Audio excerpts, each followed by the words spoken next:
Score कर पा रहा हूँ भैया, मॉक में 60 से ज्यादा स्कोर नहीं बढ़ रहा है, 70 वाला परेशान होगा ही नहीं, आपको पता ही है। तो मेरे दोस्त एक बात बताओ, जितनी तैयारी आपने की, मान के चलो 6 महीने की तैयारी आपने की, आपके दोस्त ने भी 6 महीने ही तैयारी की और आप सारे दोस्तों ने 6 महीने ही तैयारी की। मुझे बताओ मेरे दोस्त की, आप एक ही बैच से पढ़े, एक ही प्रैक्टिस सेट आपने किया और सिर्फ सब लोगों का आधार एक ही रहा, फिर भी क्या सारे स्टूडेंट्स का स्कोर सेम आ जाएगा? क्या मैं बोलूं कि 10,000 बच्चों को मैं सिर्फ अपने एप्लीकेशन पर पढ़ाऊं और 10,000 को उन्हीं को प्रैक्टिस सेट और कुछ ना देखने दूं, किताब भी सेम, तो क्या तब भी सबका स्कोर सेम आ जाएगा 10,000 का? आप कहेंगे भैया नहीं आ सकता। तो स्कोर वेरी क्यों होता है, कम ज्यादा क्यों होता है? पहली चीज मेरे दोस्त, इतना आप लोगों को स्वीकार करना होगा कि कुछ ना कुछ कमियां हैं जो मुझको सुधार करनी होंगी। और मॉक का मतलब दोस्त शीशा है, आईना है। जिस तरह से आप रोज रोज नहा के शीशा देखते हो कि मेरे बाल सही तरीके से सवरे हैं या नहीं सवरे हैं, नहीं सवरे हुए हैं तो सवार लेता हूं, ऐसे ही दोस्त मॉक का काम है आपके एग्जाम से पहले। यानी एक एनालिसिस आप करते रहिए, ये देखिए कि मेरा कौन सा चैप्टर छूट गया है, कौन सा चैप्टर ऐसा है, मान के चलो मैथ का चैप्टर है, कोई मैथ का चैप्टर बार बार प्रश्न उसी से गलत होता है बार बार, तो इसका मतलब उस चैप्टर को रिवाइज करने की जरूरत है। मिसलेनियस आप कहेंगे भैया, आप कहेंगे मैथ में कभी किसी चैप्टर से गलत हो जाता है, कभी किसी से, दोस्त कहीं ना कहीं थोड़ी थोड़ी माइनर मिस्टेक्स होती हैं, मुख्य परीक्षा में भी होंगी, इस बात का मन पहले से बना लीजिए, नहीं तो इस चीज के लिए दुख होता है बहुत। ठीक है, बात आती है आपका किसकी, जीएस की बात करते हैं। भैया स्कोर नहीं बढ़ रहा है, दोस्त जीएस का प्रैक्टिस सेट कौन बनाता होगा आपका मॉक में? हम ही लोग बनाते होंगे, वो मुख्य एग्जाम नहीं है। बात हम लोगों का टारगेट यही है कि आप लोगों को मुख्य एग्जाम के लिए तैयार करना है। दोस्त आप विश्वास माने, हम हर सेट ऐसा बना सकते हैं कि आपका 80+ स्कोर आ जाए।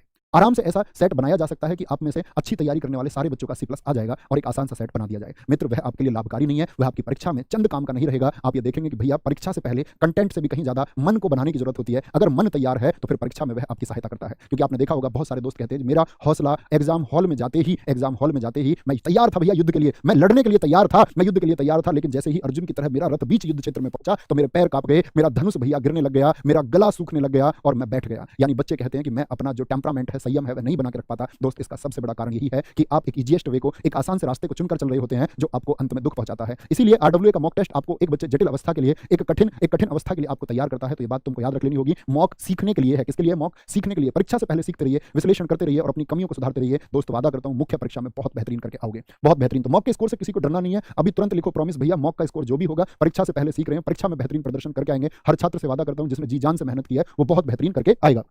अब दोस्त बात कर लेते हैं यहाँ पर प्रैक्टिस सेट। मैंने कल आप लोगों के कमेंट्स पढ़े, आप कहेंगे भैया मेरे प्रैक्टिस सेट 1 से 40 के बीच में है। उसकी मैं बात ही नहीं करता दोस्त, जो अभी बच्चा जिसने जस्ट इसको शुरू किया कि 10 ही प्रैक्टिस सेट हुए, तो लंबी यात्रा है। 1 से 40 हुए हैं, या बहुत सारे ऐसे मेरे दोस्तों कमेंट मैंने देखे जो 40 से 60 के बीच में चल रहे हैं। कुछ ऐसे हैं जिन्होंने शुरुआत से ऑल कंप्लीट कर लिया है और इन्होंने एक आपका रिवीजन भी कर लिया है, तो इनकी तो मैं बात ही नहीं करता दोस्त। याद रख लेना आप लोगों को क्या करना है, पहले इनको गाइड कर देते हैं। आप लोगों को क्या करना है, जिन लोगों ने अपने सारे प्रैक्टिस सेट यानी कि 70+10 प्रैक्टिस सेट यानी कुल 80 सेट जिन लोगों ने कवर कर लिए हैं, दोस्त कहीं भी कोई भी एक प्रैक्टिस सेट की क्लास आपकी आती है तो प्रैक्टिस सेट की क्लास अपनी परीक्षा के 10-15 दिन पहले तक लगाते रहिए, लगाते रहिए। कोई एक कक्षा आपको मिलती है जो आपको भाती हो, वो एक कक्षा लगाते रहिए, उससे क्या रहता है जीएस का टच रहता है। बाकी अपने नोट्स को डेली दोस्त याद रख लेना, जो इस प्रैक्टिस सेट के नोट्स हैं वो 1 घंटे रिवाइज हर रोज करने हैं, 1 घंटा रिवीजन के लिए देना ही होगा, चाहे तैयार है तब भी दीजिए। दूसरी बात मैं करता हूं इन भाइयों की, तो आप लोगों को बच्चे अभी 20 सेट बाकी हैं, 20 सेट बाकी हैं आप लोगों के, और इन मेरे भाइयों के लगभग 40 सेट बाकी हैं। और मित्र अगर मैं बात करूं, ये एकदम से सेफ चल रहे हैं। एकदम से सेफ क्यों चल रहे हैं? क्योंकि परीक्षा के हमारे पास में 49 दिन बचे हुए हैं एग्जाम के, लेकिन उस 49वें दिन तक तो प्रैक्टिस सेट नहीं पढ़ेंगे। क्या बोलोगे? 10 दिन घटा लेते हैं, 39 दिन, ये 39 दिन बचते हैं दोस्त आपका यहाँ भैया रिवीजन के लिए। लेकिन मैं कहूं मुख्य टारगेट आप 29 दिन को बनाइए। क्या आप मान के चलिए आपकी तैयारी के 29 दिन बचे हुए हैं, ठीक है, प्रैक्टिस सेट के लिए, प्रैक्टिस सेट के लिए। बाकी सिलेबस आप चाहे सिलेबस आप यहां तक पढ़ते रहना। अगर किसी का सिलेबस बाकी है मुख्य, तो सिलेबस का टारगेट 39 दिन का रखिए,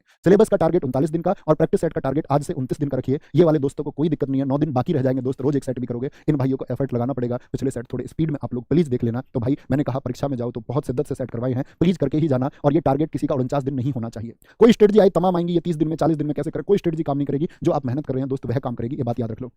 और नई क्लास मैंने बताया कि कल से आपकी कक्षा में गैप रहेगा। नई क्लासेस 1 अक्टूबर से 3 पीएम से चलेंगी दोस्त, आपका 3 पीएम से क्लास चलेगी। तो जो दोस्त मेरे प्रैक्टिस सेट को, जिनकी अच्छी तैयारी हो चुकी है, जो अपने आप को कंफर्ट समझते हैं कि मैं भैया चुनिंदा प्रश्नों को कर पाता हूं, नए प्रश्न ही कुछ बचे जाते हैं, तो वो प्रैक्टिस सेट से जुड़े रहें और अपनी मेहनत को आगे बढ़ाते रहें। और मेरे दोस्त याद रख लेना, आपको खुद के ऊपर विश्वास करना ही होगा, आपको खुद के ऊपर परीक्षा से पहले विश्वास करना ही होगा। अगर आप खुद पर ही विश्वास नहीं करेंगे तो कोई बात नहीं बनती, कोई बात मेरे मित्र नहीं बनती है।